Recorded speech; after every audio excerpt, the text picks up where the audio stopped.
사랑하는 영락교회 지체들에게 주 안에서 평화 인사를 전합니다. 오늘은 2024년 2월 15일 목요일입니다.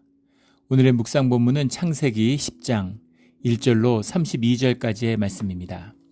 오늘 본문 말씀 10장 1절부터의 말씀은 이렇게 시작합니다. 노아의 아들 셈과 함과 야벳의 족보는 이러하니라. 홍수 후에 그들이 아들들을 낳았으니, 노아의 아들들이 이제 자손들을 퍼져가는 수백 년을 사니까 자손들이 급격하게 이제 불어갔겠죠. 그 자손에 관한 이야기인데, 노아에게서부터 인류가 시작됐기 때문에 다시금 셈과 함과 야벳이 땅에 있는 모든 족속의 조상이 되었다라는 겁니다. 그래서 그들의 후손들에 대한 이야기, 이런 것들이 계속 이어져 오고 있는 것이죠. 첫 번째, 셈과 함과 야벳이 항상 순서로 나오는데 야벳의 이름이 먼저 나와요. 그런데 셈과 함과 야벳 중에 형제의 순서가 어떻게 되느냐라는 것에 대한 이제 여러 논란이 있습니다. 일반적으로 이제 야벳이 형이고 함이 둘째고 셈이 막내다 이렇게 보는데, 셈이 형이라고 보는 견해도 있어요. 셈이 첫째고 함이 둘째고 야벳이 막내다 이렇게 보는 견해죠. 그런데 오늘 순서도 보면 야벳이 먼저 나옵니다. 야벳이 나오고 함이 나오고 그 다음에 이제 셈이 나오는데, 사실은 구속의 관점에서 본다면 셈이 먼저 나와야 되겠죠. 그 이름이 먼저 나오는 것처럼. 그런데 일반적인 기술은 또 형제의 순으로 하기 때문에 형제 이름이 먼저 나왔을 것이다 이렇게 보기도 해요. 또 하나의 이유는 이제 내일 말씀인데 11장 10절에 보면 셈의 족보는 이러하니라. 셈은 100세에 홍수 후 2년에 아르박삿을 낳고 라는 이제 본문의 말씀이 나옵니다. 11장에는 그러니까 셈은 100세 후고 홍수 후 2년에 낳았다 이렇게 되어 있는 것이죠. 그러니까 홍수 후 2년에 100세가 되었다는 얘기입니다. 그런데 15장 32절에 가면 노아는 500세의 첫 아들을 낳았고 600세에 홍수를 맞았다고 되어 있죠. 그러니까 홍수를 맞았을 때 첫째 아이는 100세가 됐겠죠. 그런데 뭐 100세나 102세나 그게 무슨 큰 차이가 있느냐 이렇게 볼 수 있는데, 그렇다면 100세 곧 홍수 후 2년에 나왔다라는 말을 굳이 왜 넣었겠느냐. 그러니까 이 형제의 그 순서를 밝히기 위해서 이것을 넣은 것이다 이렇게 보는 것입니다. 그런데 이제 재밌는 것은 오늘 본문 가운데 21절에 셈은 에벨의 온 자손의 조상이요 야벳의 형이라 이렇게 돼 있어요. 셈은 야벳의 형이라 라고 해석을 했는데, 그렇다면 셈이 맞으라고 본 것이죠. 그렇게 해석을 하고 있는 겁니다. 그런데 셈은 야벳의 형이라 라는 말의 원문을 가보면 이제 울러셈, 하가돌, 예페트라는 말입니다. 훌러셈, 후라고 하는 게 and고 러가 투죠. 투셈, 그러니까 셈에게는 이런 말이에요. 하가돌 예펫이라는 겁니다. 하가돌이라는 게 great, 뭐 크다 이런 말이니까 엘더, 뭐 큰 형이라는 뜻을 넣을 수 있겠죠. 하가돌 예펫이에요. 근데 이것을 셈은 예펫의 하가돌이다 이렇게 해석한 것이죠. 좀 억지스러운 해석입니다. 셈에게는 예펫이라는 형이 하가돌 예펫이 있었다. 형 예펫이 있다. 이렇게 해석하는 게 더 자연스러울 것 같습니다. 그래서 왜 셈을 야벳의 형이다 이렇게 해석했는지 모르겠어요. 원문을 찾아보면 그래서 야벳이 형이라고 보고 셈이 막내라고 보는 것이, 왜 함은 둘째라고 보느냐, 함을 맞이라고 보지 않느냐. 함은 항상 제일 먼저 나오지 않죠. 그래서 두 번째 나옵니다. 근데 그것도 한 가지 이유가 될 수 있겠고, 또 하나는 함에 너의 어제 우리 나누었던 그의 작은 아들이라고 하는 이 표현, 저희가 해석할 때는 제가 했으니 작은 아들을 함의 아들 가나안으로 해석했는데, 이 작은 아들이라고 하는 것도 이게 함을 지칭하는 것이 문맥적으로 보면, 그래서 함은 어쨌든 장남은 아니라고 보는 것이죠. 그래서 둘째로 보거나 셋째로 보는 것입니다. 근데 막내로 보는 것이 맞지 않을까 싶기도 하고, 또 오늘 본문을 보면 둘째로 보는 것이 맞지 않을까 싶기도 합니다. 그런데 셈이 둘째고 함이 막내였다고 보는 견해도 많아요. 그 가나안의 막내의 저주 얘기 어제 나누었죠. 물론 그게 근거가 없다고 얘기했지만, 그래서 가장 중요한 것은 제일 앞에 나오거나 제일 뒤에 나오는 겁니다. 그래서 구속의 역사의 의미 때문에 맨 뒤로 돌렸다 이렇게 볼 수도 있고, 셈이 막내기 때문에 제일 뒤로 돌렸다라고 볼 수도 있는 것이죠. 저는 셈이 막내였다고 보는 이제 견해입니다. 그게 문맥적으로 맞지 않나 이렇게 보는 것이죠. 그래서 이제 야벳의 이야기가 먼저 나와요. 그런데 야벳의 이야기는 아주 단촐하게 2절부터 5절까지 짧게 나옵니다. 야벳을 이제 그 또 하나 중요한 관점은 이제 야벳의 아들은 고멜과 마곡과 마대와 야완과 두발과 야벳을 보통 유럽 인도족의 조상이다 뭐 이렇게 이야기하는 그런 견해 들어보셨을 겁니다. 코케이시안의 조상이다.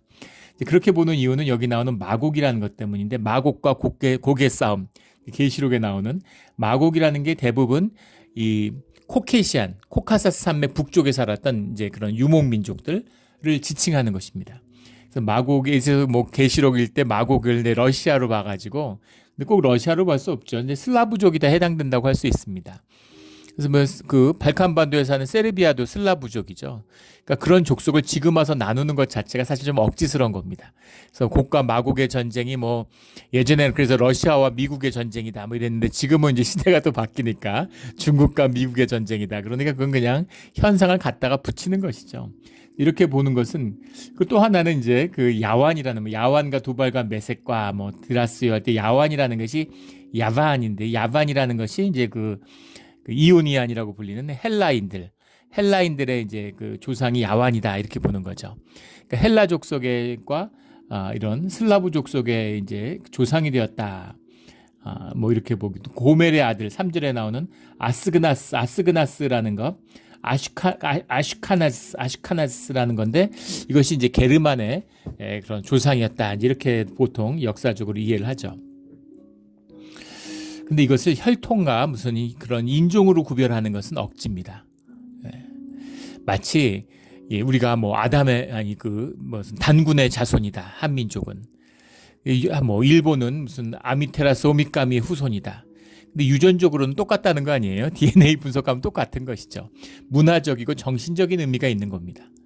그런데 뭐 또 그렇게만 보기는 어려운 면도 있는 것이 단군의 후손이라고 하는 근데 단군 신화의 핵심은 뭐예요? 천손 강림 신화죠. 하늘에서 내려왔다는 거 아니에요? 그래서 우리가 사실은 셈족이다. 셈족의 우리가 뭐 그런 식으로 이제 뭐 해석하는 사람들도 있어요. 좀 억지스럽긴 하지만. 그래서 사실은 우리가 이제 유대 족속이다. 뭐 이렇게 좀 억지 주장을 하는 분들도 있습니다. 그런데 천손 강림 신화가 상징하는 건 뭐예요?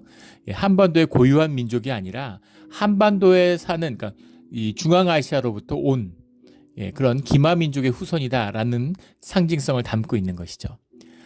그래서 사실은 뭐 우리가 훈족의 후손이 아니냐 이렇게 보는 사람도 있는데 사실은 돌골족의 후손이라고 보는 것이 투르크죠. 돌골. 그래서 터키도 자기들이 훈족의 후손이라고 하지만 사실은 언어적으로나 인종적으로 보면 돌골족의 후손이다. 서돌골과 동돌골로 나뉘는데 돌골이 동쪽으로 가서 한반도로 진입했고 서쪽으로 가가지고 이제 터키에 이제 아나톨리아 반도에 정착하게 됐다. 뭐 그렇게 보기도 합니다. 형제의 나라라고 말하고 형제의 나라라고 부르죠. 그리고 이제 터키 같은 데 가면 한국 사람들 굉장히 환영하고 좋아한다 그래요. 그리고 어순도 비슷하고 그래서 말도 쉽게 배우고 단어들도 비슷한 단어들이 굉장히 많다고 합니다. 이제 뭐 그런 식의 연결성은 찾을 수 있겠는데 그럼에도 불구하고 뭐 한반도로 진입한 유목민족이 얼마나 되겠어요? 유목민족 숫자 자체가 적은데 그 여진족이 중국을 점령했죠. 지금 상상할 수 없는 일입니다. 그거는 지금에 와서 뭐라고 그럴까요? 마치 쿠바가 미국 캐나다를 먹는다는 것보다도 더 있을 수 없는 일이에요. 말도 안 되는 일이 벌어졌죠. 명나라는 인구가 몇억 명이 되는 나라고 그리고 여진족은 기껏해야 30만, 많이 봐야 뭐 50만, 10만 뭐 이런 설이 있는 작은 기마민족인데 기마민족이 이 중국을 점령한 겁니다. 그래서 청나라가 됐죠. 여진족이 주인이라고 하지만 그 민족적인 구성, 나중에 완전히 중국 민족에 녹아버렸잖아요. 그런 것이죠. 그래서 그 정신적인 기원의 의미, 하지만 그것이 가지는 문화적인 결속, 구심력 이런 것의 의미와 상징성은 가지고 있죠. 일본이 이제 고대사 이런 데 굉장히 민감합니다. 그 인덕 천왕 닌토쿠 인덕 천왕의 묘가 이제 오사카 지역 교토 지역에 거대하게 있죠. 근데 그것을 발굴을 못 합니다. 발굴을 하면 왜 발굴을 못 할까요? 닌토쿠라고 하는 인덕 천왕이 사실은 백제 왕이었을 확률도 있고 아니면 백제 왕의 반개 아들이었을 확률도 있죠. 그 백제사 이런 걸 보면 백제의 그 성왕이 성장을 일본에서 하죠. 일본에서 교토에서 성장을 하다가 그 형제가 돼서 왕이 일본에서 왕 노릇 하다 와서 백제의 왕이 되는 겁니다. 예. 그러니까 그 일본의 이제 학자 중에는 프랑스의 노르망디 공 윌리엄 공이 그 영국의 이제 노르만 왕조를 열었죠. 그 노르만 왕조가 지금의 튜더 왕조까지 이어지는 거잖아요. 그런데 그 노르만 공이 이제 나중에 사자왕이 리차드가 영국 왕하고 같이 예루살렘 공략에 나서죠. 그러면 이제 지금 생각하면 정상회담 같이 생각하지만 실제 만나면 그러면 그 영국 왕이 프랑스 왕한테 무릎 꿇고 한쪽 무릎 꿇고서 손에다 키스하고 신하의 예를 표현하는 겁니다. 예. 영국에서는 왕이지만 프랑스에서는 프랑스 왕의 신하죠. 예. 그래서 일본과 외 일본이 아니고 외인데 외와 백제의 관계가 그런 것이 아니었을까 이렇게 얘기합니다. 근데 일본 천황가는 사실 백제의 후손이죠.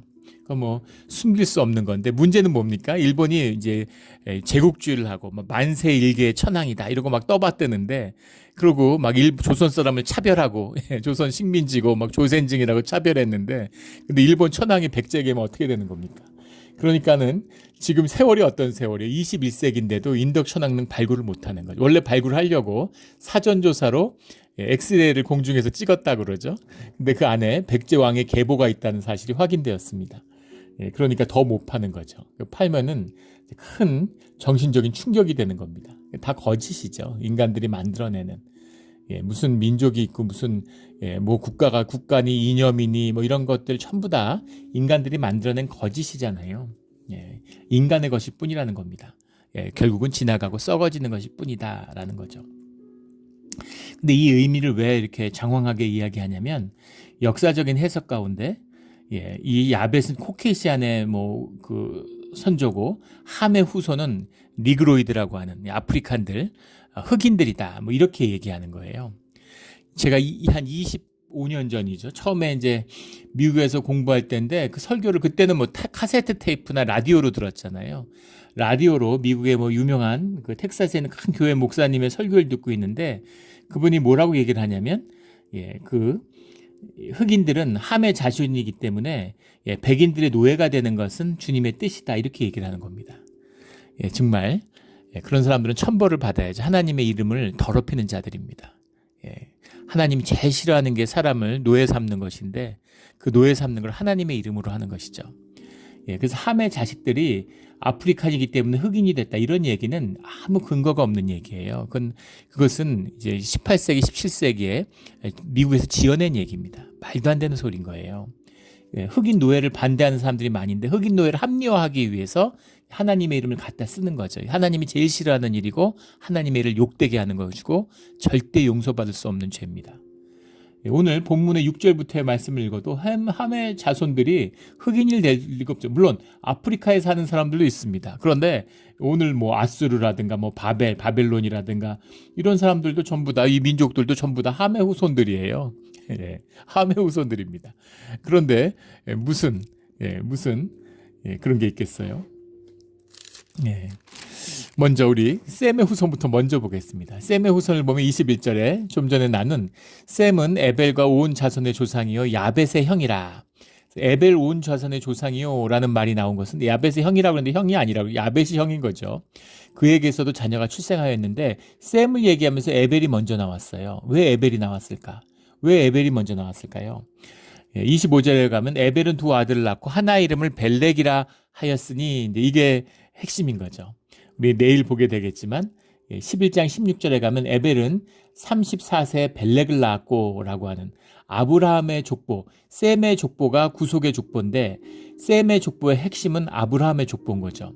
아브라함의 자손이 그 계보가 에벨에게서부터 벨렉을 통해 이루어졌다는 겁니다. 그래서 에벨과 벨렉이 중요한 것이죠. 그래서 셈을 얘기하면서 에벨의 조상이다. 셈은 그 얘기를 밝히는 겁니다. 셈이 중요한 이유는 에벨 때문이고 에벨이 중요한 것은 아브라함 때문이다. 이제 그런 것이죠. 그래서 이 본문에 왜 형이 야벳이라는 얘기를 왜 넣었을까? 셈이 장자가 아니라는 얘기를 하려고 했던 것이죠. 그게 중요한 거예요. 사실은 그게 중요한 겁니다. 그 의미는 뒤에 다시 보기로 하고 22절에 셈의 아들은 엘람과 아스로, 아르박삭과 룻과 아람이요. 아람이라는 건 우리 뭐 뒤에 많이 나오는 이제 시리아 계통의 사람이죠. 근데 아수르가 나오는데 아수르가 우리가 아는 그 아수르냐? 그렇게 보기가 어려울 것 같습니다. 왜냐하면 우리 10장 11절 오늘 본문의 11절에 보면 그가 그 땅에서 함의 자손인데 아수르로 나아가 니느웨와 루호보딜과 갈라와 및 니느웨와 갈라 사이에 레센을 건설하였어요. 니느웨는 아수르의 수도죠. 레센도 아수르의 유명한 도시입니다. 갈라도 말할 것도 없고. 그래서 이런 아수르의 구체적인 수도와 성읍들을 만들었다고 후손들이 나와 있어요.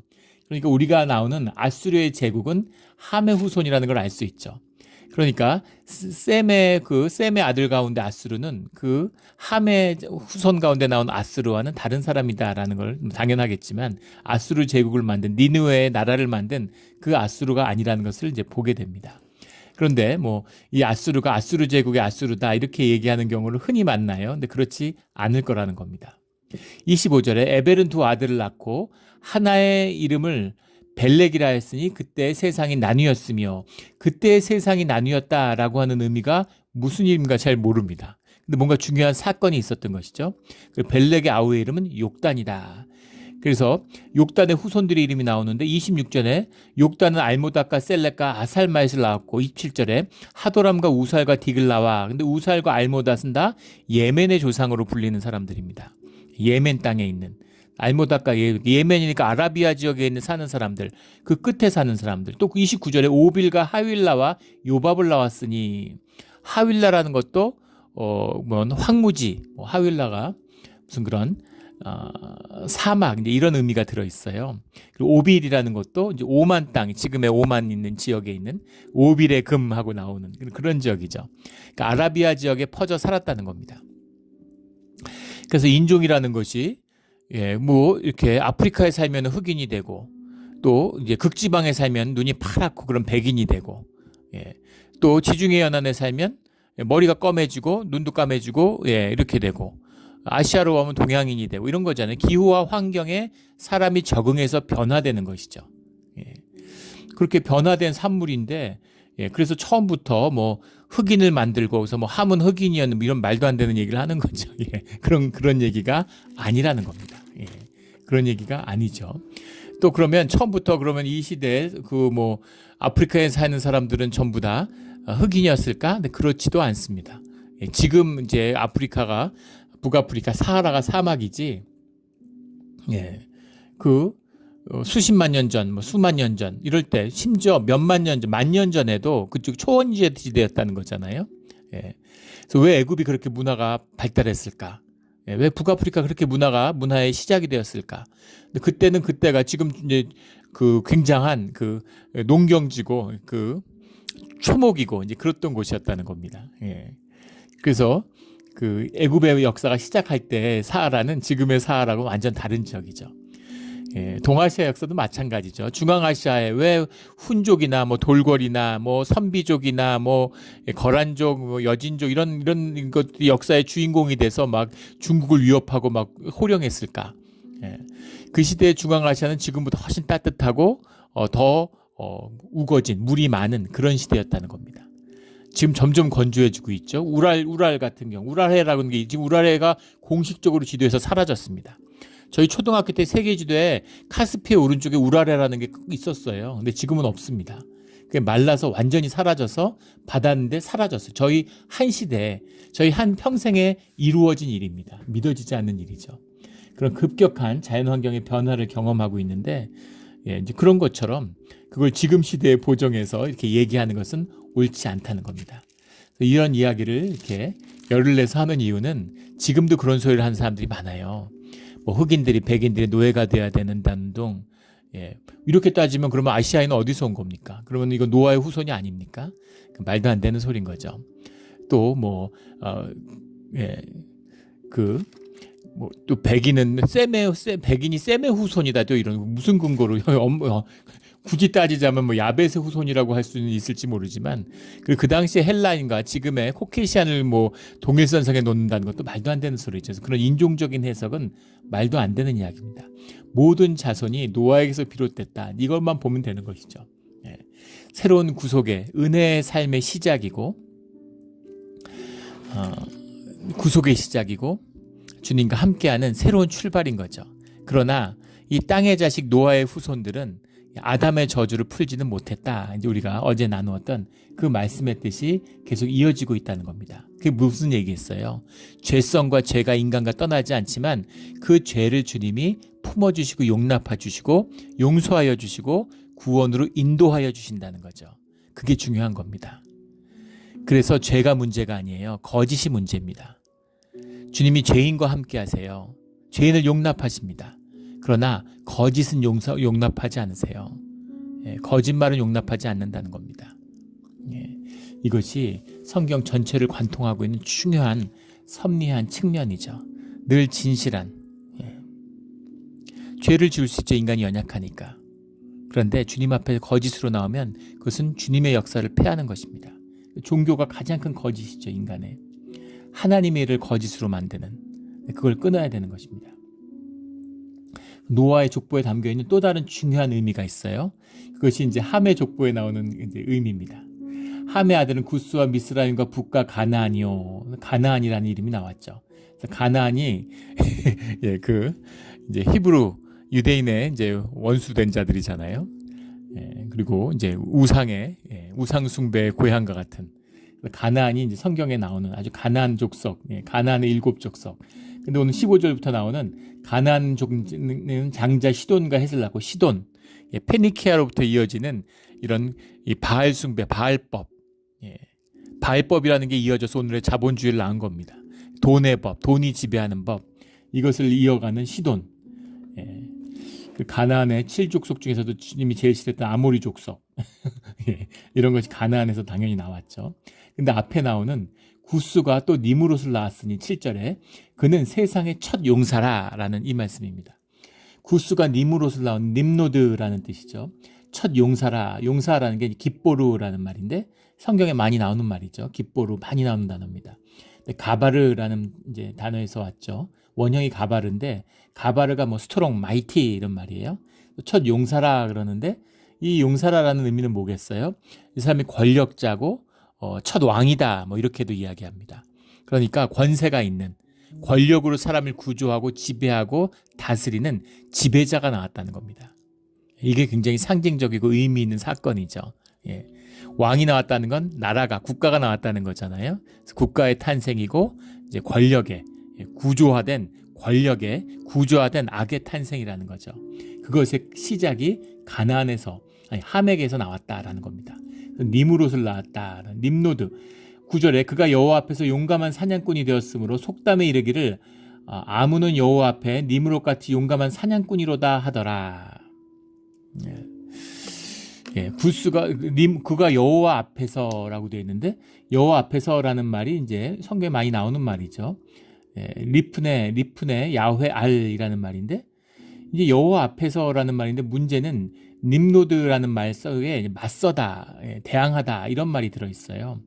이름 자체도 용사와 같은 용감한 이제 이름을 갖고 있겠지만 문제는 뭐냐면 주님께 맞서는 여호와 앞에서 주님께 맞서다 하기 때문에 림프네 야훼 알이라는 말이 주님께 맞서서 이런 뜻이 될 수 있다는 겁니다. 주님의 뜻을 거슬러서 사람을 정복하고 지배하고 노예로 삼는 것이 하나님의 뜻은 아니겠죠. 그러니까 최초의 왕인데 그가 하나님의 뜻을 거스르는 그런 자였다라는 의미가 되는 겁니다. 그러니까 주님의 뜻을 거스르고 자기의 에고로, 자기의 힘으로, 자기의 의지로 세상을 지배하고 짓누르는 그런 사람이 함의 자손 가운데 나왔다라는 말이죠. 아무는 여호와 앞에 니므롯같이 용감한 사냥꾼이로다. 이게 무슨 말일까? 아무개는 이랬으면 더 좋았을 텐데, 하야후라는 게 히죠. 하야흐라는 게 뭐 이제 과거형입니다. he was 이런 거예요. was he was. 누구는 우리말로 하면 아무개는 그러니까 용감한 사람은 니므롯같이 용감해. 니므롯같이 용감해. 뭐 이런 거죠. 예. 우리 뭐 그런 말 하잖아요. 무슨 업계, 뭐 제약업계 삼성이다. 뭐 세탁업계 삼성이다. 그러니까 삼성이 잘난 변호사업계 삼성이다. 그러면 이제 삼성이라는 건 독보적이고 잘 나가는 뭐 초격차 기업을나 그런 지위를 상징하는 그런 일반 명사와 같은 의미가 있잖아요. 뭐 또 한국에서 또 뭐 사람 개인을 얘기할 때 무슨 개의 뭐 유재석이다. 이러면 누구에게나 사랑받고 오랫동안 정평이 나 있는 뭐 이런 의미가 들어있을 수 있겠죠. 뭐 또 세계적으로는 뭐 어디에 뭐 저 사람이 뭐 인도의 BTS야. 그러면 인도의 최고 스타야. 뭐 이런 의미잖아요. 그런 것처럼 저 사람은 거의 리무롯 같아. 이거 용감하고 힘이 있고 권력이 있고 잘 나가고 세고 이러면 저 사람은 거의 리무롯인데 우리 예전에 대우라는 그룹이 있었죠. 지금은 사라졌지만 거기에 그 대우의 김우중 회장이라고 있었는데 세계 경영 막 이래서 각광받았습니다. 그게 성공했으면 참 좋았을 텐데 이제 IMF를 만나서 좌초되고 말았죠. 근데 별명이 이제 유럽이나 중앙아시아 이런 데서 이제 킴기즈칸이라고 그렇게 불렸다 그래요. 징기스칸, 서방을 정복했던 그런 징기스칸 이런 걸 이르는 것처럼 저 사람은 거의 리무롯인데 이렇게 얘기하는 림로드인데 이제 이 얘기는 저 사람 크게 성공했는데 진짜 힘 있고 권력 있고 돈 있는 사람인데 이렇게 부를 만큼 그런 대명사가 될 만큼 그렇게 힘이 대단한 사람이었다 이런 얘기죠. 그의 나라는 신할 땅의 바벨과 에렉과 악갓과 갈레에서 시작되었으며 그 나라는 그런 힘을 가지고 다스리는 그 나라의 역사가 바벨과 에렉과 악갓과 갈레에서 시작되었다. 엘렉과 갈렛이 무엇인지 갈레가 무엇인지 모르겠지만 바벨은 바벨론의 시작이죠. 바벨론의 수도입니다. 바벨론이라는 건 이제 히브리식 표현인데 원래 이름은 바벨이죠. 바벨이라고 하는 것이 이제 바벨론의 수도고 바벨론의 기원이에요.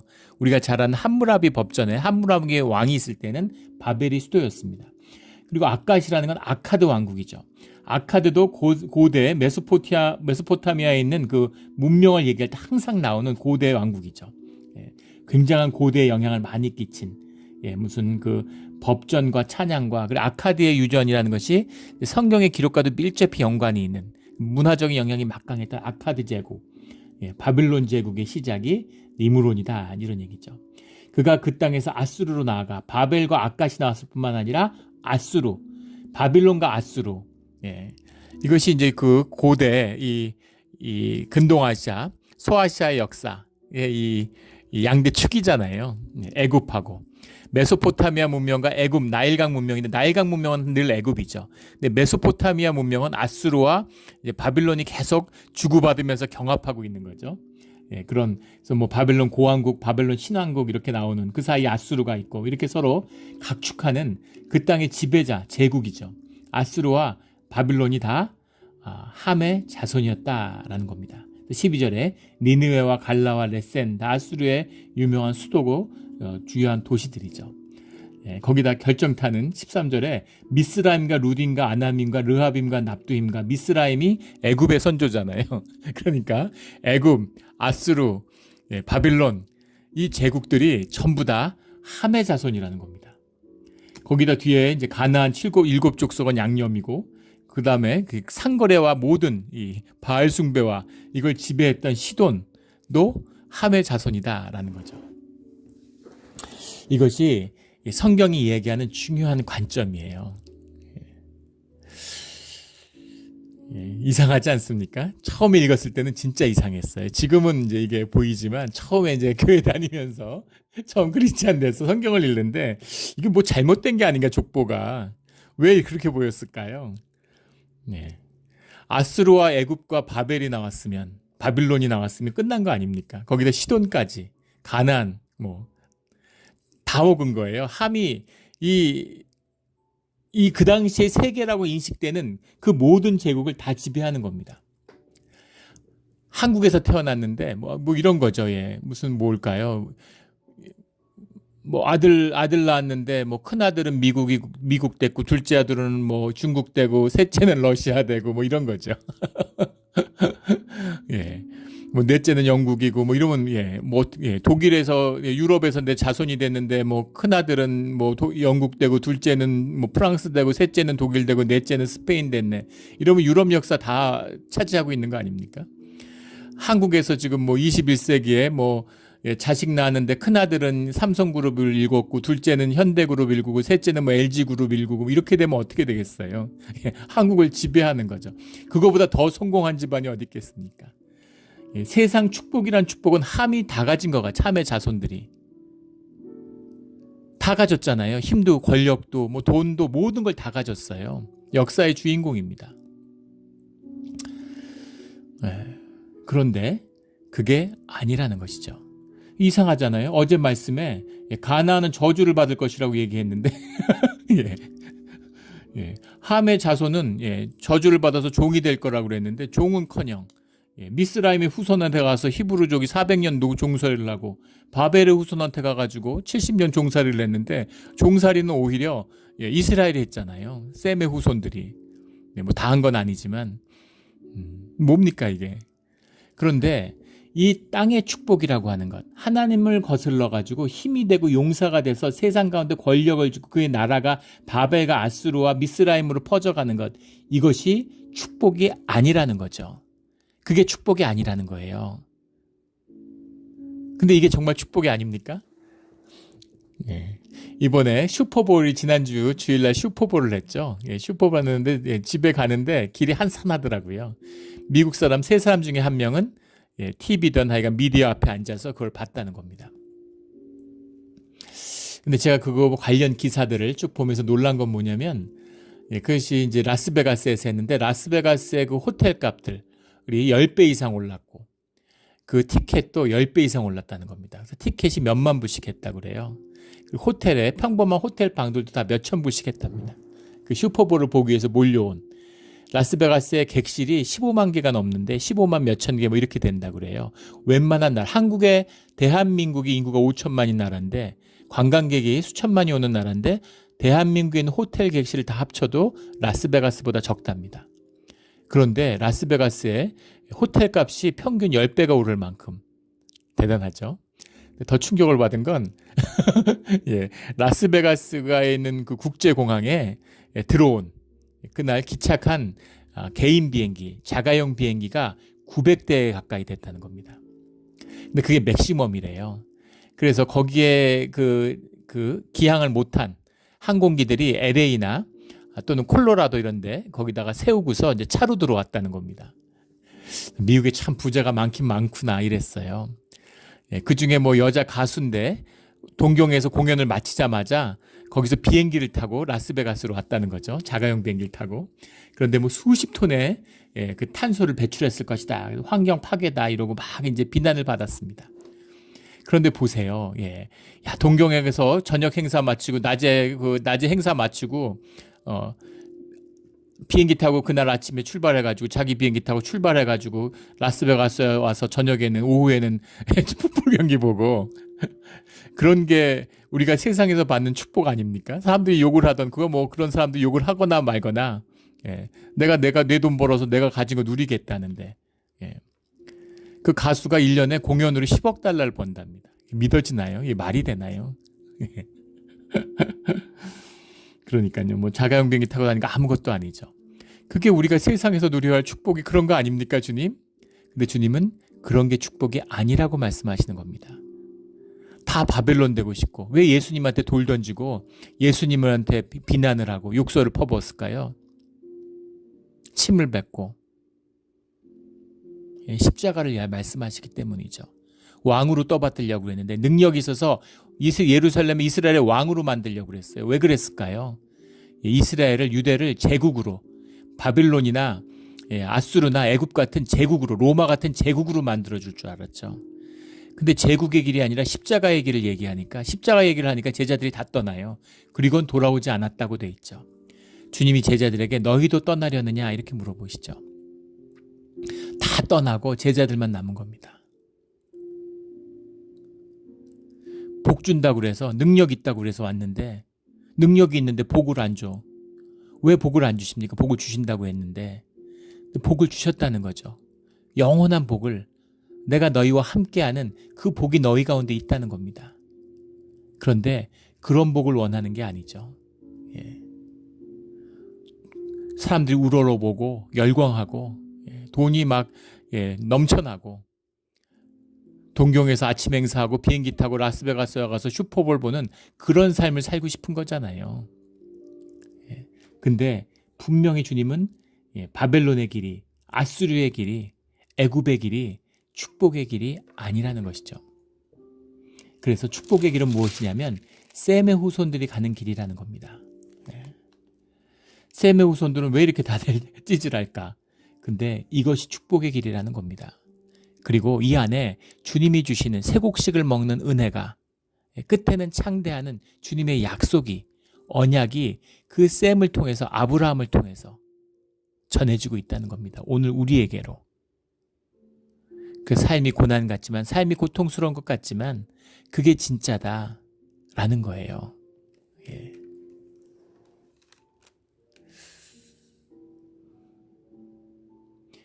적절한 표현인지 모르겠는데 군대도 갈 수 있고 학교도 다니죠. 힘들 수도 있고 뭐 좋은 즐거운 일도 있지만 그걸 통해서 성장하는 것입니다. 왜 성장해요? 삶의 그릇을 이뤄서 삶 가운데 담아야 할 더 깊은, 더 큰 진정한 축복이 있기 때문인 것이죠. 그런데 뭐 고등학교 때 진짜 잘 나갔는데 고등학교 졸업하고 나면서 죽었어. 군대에서 잘 나가면 뭐가 잘 나갈지 모르겠지. 군대에서 진짜 잘 나갔는데 군대 제대하면서 죽었어. 이게 무슨 의미가 있습니까? 거기서 잘 나가면 뭐 하겠습니까?